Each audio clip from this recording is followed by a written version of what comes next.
Assalamualaikum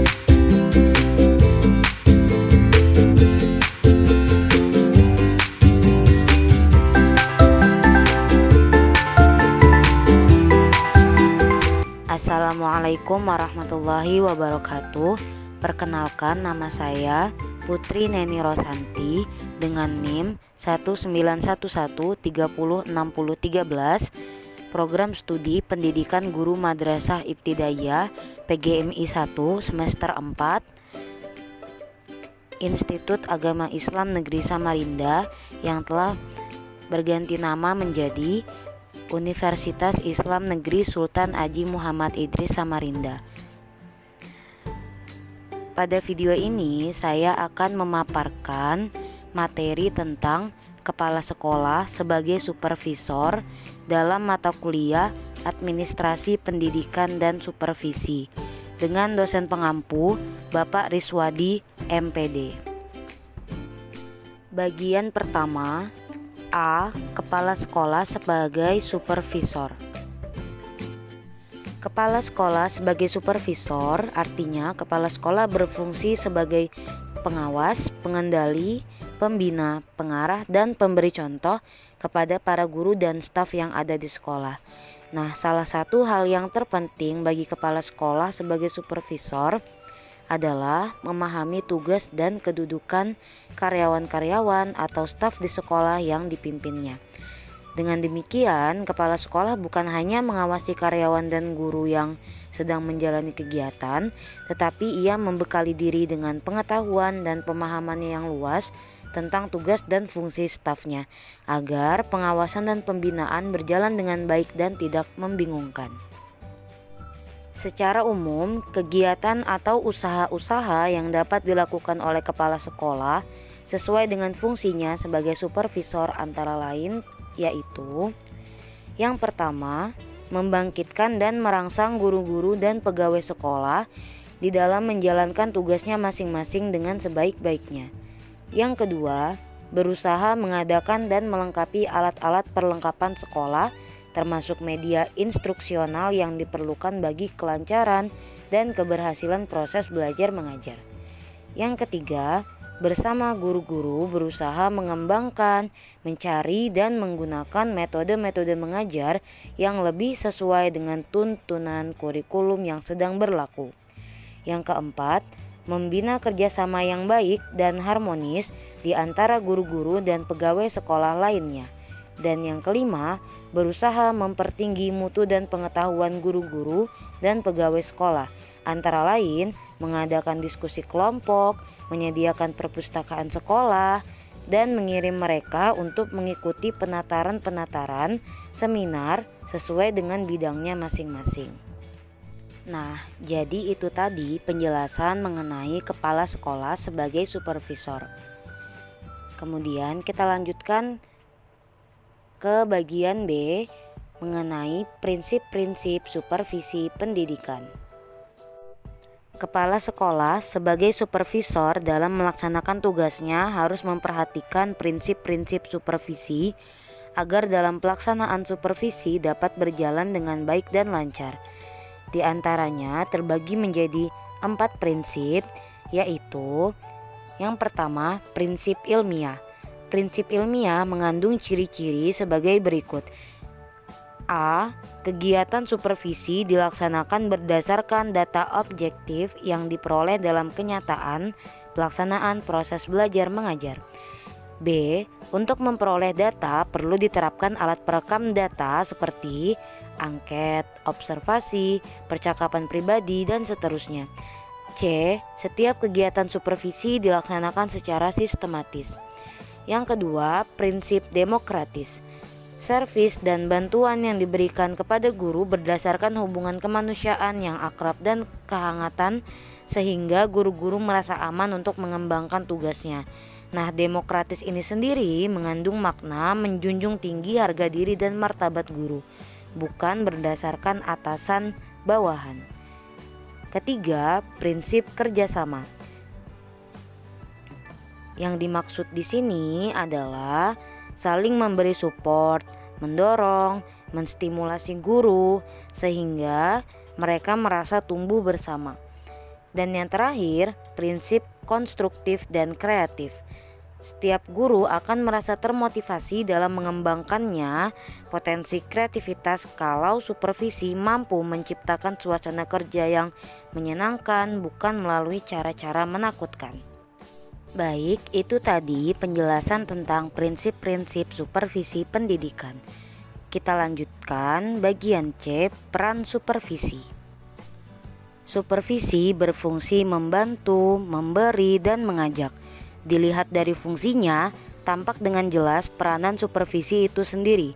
Seorang supervisor dapat berperan sebagai 1. Koordinator. Sebagai koordinator, ia dapat mengordinasi program belajar mengajar, tugas-tugas anggota staf, berbagai kegiatan berbeda-beda di antara guru-guru. Yang kedua, konsultan. Sebagai konsultan, ia dapat memberi bantuan, yaitu bersama mengkonsultasikan masalah yang dialami guru, baik secara individual maupun berkelompok. Yang ketiga, pemimpin kelompok. Sebagai pemimpin kelompok, ia dapat memimpin sejumlah staf guru dalam mengembangkan potensi kelompok. Pada saat mengembangkan kurikulum, materi pembelajaran dan kebutuhan profesional guru-guru secara bersama. Dan yang terakhir, evaluator. Sebagai evaluator, ia dapat membantu guru-guru dalam menilai hasil dan proses belajar mengajar.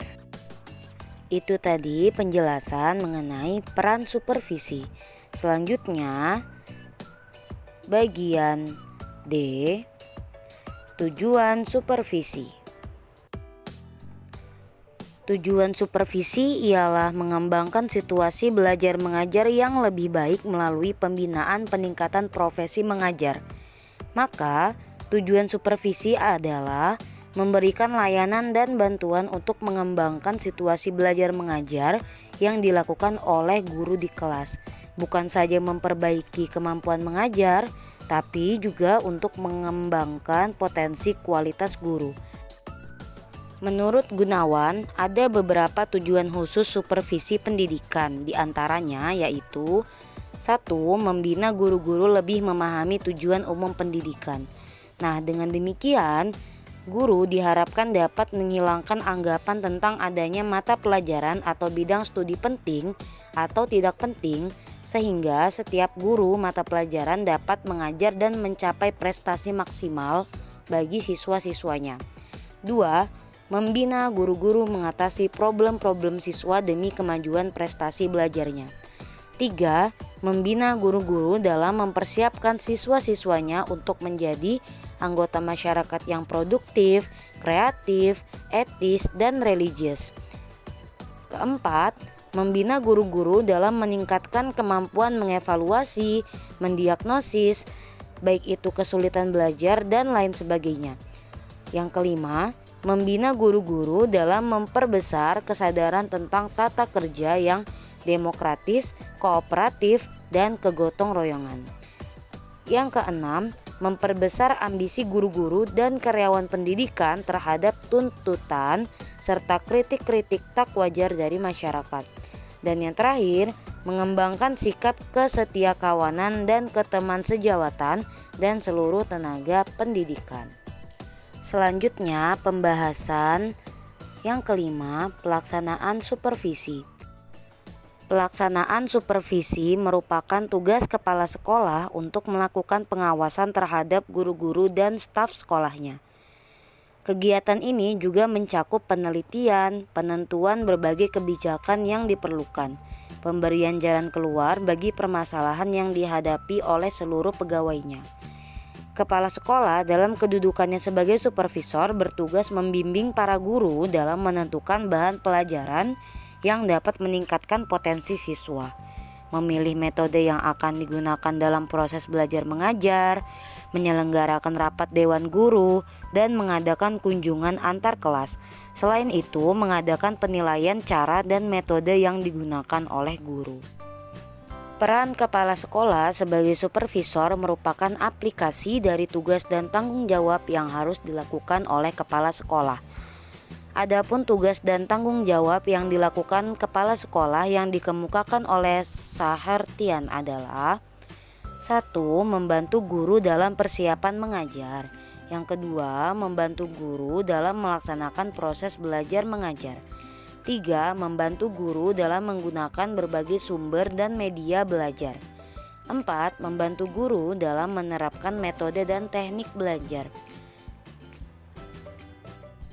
Empat, membantu guru dalam menerapkan metode dan teknik mengajar. 5. Membantu guru dalam melaksanakan evaluasi pembelajaran. Dan yang keenam, membantu guru dalam melakukan analisis hasil belajar. Program-program supervisi hendaknya memberikan rangsangan terhadap terjadinya perubahan dalam kegiatan pengajaran. Perubahan-perubahan ini dapat dilakukan antara lain melalui berbagai usaha inovasi dalam pengembangan kurikulum serta kegiatan pendidikan dan pelatihan dalam jabatan untuk guru. Perubahan merupakan suatu kejadian yang tidak dapat dilakukan baik karena tuntutan dari dalam kegiatan proses belajar mengajar itu sendiri maupun karena adanya tuntutan lingkungan yang selalu berubah pula.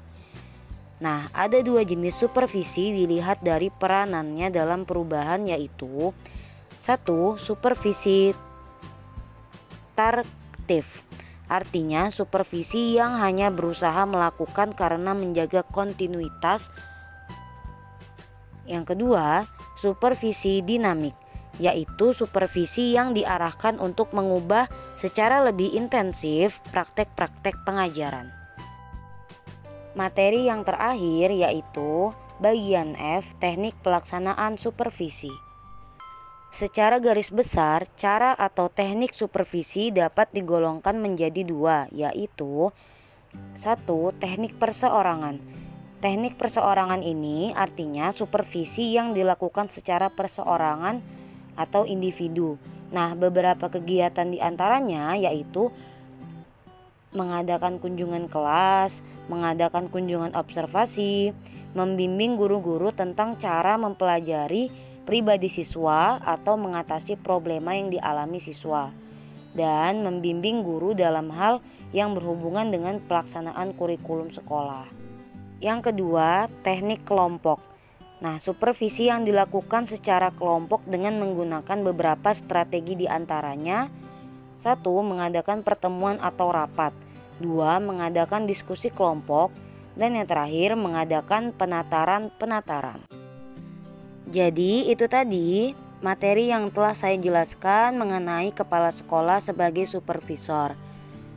Semoga apa yang telah saya sampaikan tadi bermanfaat bagi teman-teman semua. Mohon maaf bila ada salah-salah kata. Saya akhiri. Wabillahi taufiq wal hidayah. Wassalamualaikum warahmatullahi wabarakatuh.